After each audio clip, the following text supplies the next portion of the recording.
Homes destroyed and thousands without power as we speak tonight. The path of destruction becoming a little more clear. All the serious damage left behind by a series of powerful tornadoes that slammed and rolled through Alabama over the last few hours. Thanks for joining us tonight. I'm Rob Nelson. And I'm Marnie Hughes. At least 5 people have been killed following these severe storms that have swept across the Deep South and continue at this hour. We'll get to Albert in a moment, but first we want to give you a look at some of the video of the damage from above. This is drone video taken in Shelby County, and you can see one home across the street untouched. This home that you're looking at, 2-story home, just destroyed. The damage is extensive in a number of neighborhoods in at least one subdivision in Shelby County. In Pelham, 32 homes in one single neighborhood suffered extensive damage. And there you can see some of the tornadoes this afternoon. We did hear from one woman today and her survival story. Take a listen. It ends up being about 12 seconds of mayhem and then dead silence. So it's like this foreboding silence of all these gray clouds rolling in, and you can kind of smell it and feel it. And then it was hail, windows rattling, a bunch of noise. And search and rescue is continuing in many of these neighborhoods as authorities try to get in. You can see down power lines. 35,000 customers are without power right now, and that is in Alabama alone.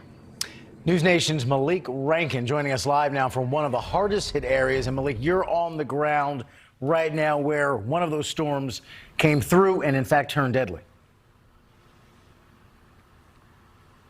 That's right. I'm right here off of Highway 119 in Shelby County, and we can see a sheriff's deputy behind me. He has this road blocked off because there's a massive tree blocking the roadway and power lines down in this area. Now, not far from where we are, we want to show you some drone video showing you the extensive damage done to homes in these areas. The sheriff tells me that 29 homes were severely damaged, and he says looking at this video and boots on the ground in that area, it's a miracle that there were no serious injuries to report.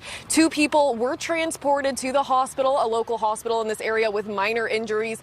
But the firefighters that were on the scene tell us that it's good news that they did not have to bring out their trauma 1 unit to that area because these injuries were not at all severe for this area.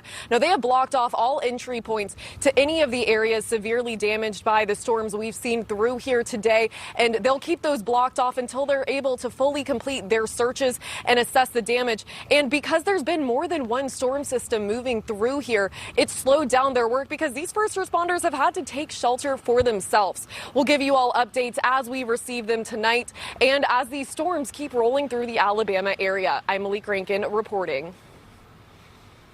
And we were just doing this last week. Here we are again tonight. This does seem, though, a little worse than what we saw about a week ago. Right. 5 dead in Calhoun County, Alabama. We're hearing 3 of which related, and we may see that number go up. Unfortunately, we're just getting those early reports of some of these bigger tornadoes that we had during the 5 o'clock Central Time hour that moved into the southern portion of the state of Alabama. There's a look at the wide perspective, and it's busy. This area of low pressure coming in out of the west, and will continue that severe weather threat for the next several hours. The severe weather threat for tomorrow, though, goes way down before we see another wave of some strong to severe thunderstorms on Saturday. Now, this just got updated about 2 minutes ago, but let me get you updated in yellow. These are tornado watches. So tornadoes potential will be there for the next few hours. It includes places from southern Indiana into northern sections of Alabama, at least until 11 o'clock. The Atlanta area under that tornado watch until 2 a.m. Mississippi, you've been taken out of the tornado watch, so your tornado threat is over, but it continues for parts of the south. We are keeping an eye on a severe thunderstorm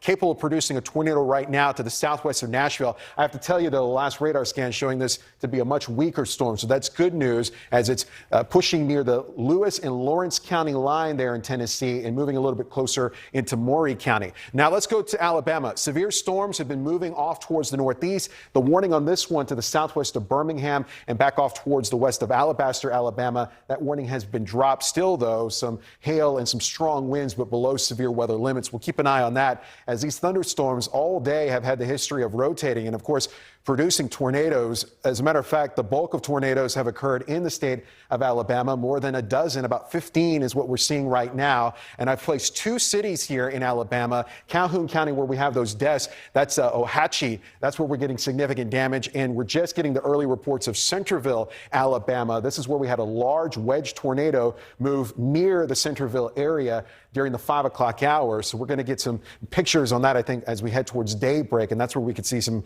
significant damage as well. So between now and midnight, we're going to see these showers and thunderstorms move from west to east. As we get closer to midnight Central Time, though, that tornado risk will start to decrease. That being said, some severe weather potentially still there in the overnight. Portions of northern Georgia into western sections of the Carolinas as this system slides off towards the east for tomorrow. But it's a marginal risk across the south tomorrow. So much lower chance of severe weather tomorrow. Another system coming in from the west will bring us another punch of some strong to severe thunderstorms on Saturday. We'll be keeping an eye on that. Marnie? All right, Albert, we're also seeing some flooding across parts of the states as well, and you can see this in Alabama. It looks like a river running right down the street. So when you get some of these severe storms, you get strong bands of rain that push through. The water just doesn't have anywhere to go. So some severe flooding, flash flooding in Jefferson County, flooding in streets and yards, and you can see what the folks there are dealing with. In addition to the flooding, a lot of lightning with this storm. Take a look.